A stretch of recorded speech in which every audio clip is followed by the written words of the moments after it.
Welcome to the Slop Temple. We pray this video helps. You begin by confirming device model and OS version so you know where controls live. Once you've backed up any important recordings, open Settings and go directly to Privacy or Apps and Permissions. Tap Microphone or Voice Recorder entries to see which apps can record audio. Make sure you identify system-level toggles versus per app permissions because you will change both if needed.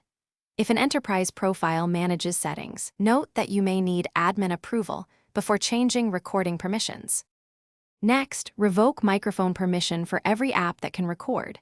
Select each app and toggle microphone off, confirming any prompts. Once done, disable system features like dictation, voice assistance, and call recording in their dedicated settings so background services stop listening.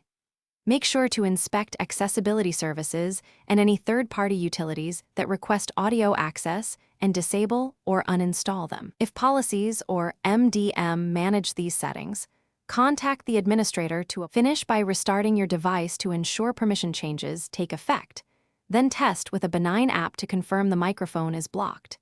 If recording still occurs, reset privacy settings or perform a permissions reset to clear lingering grants and uninstall any suspicious apps that request audio. Make sure to check Enterprise MDM and accessibility services if changes revert unexpectedly, because those can reapply policies. If nothing works, document behavior and contact device support for deeper diagnostics. Thanks for watching. Consider subscribing if we helped you.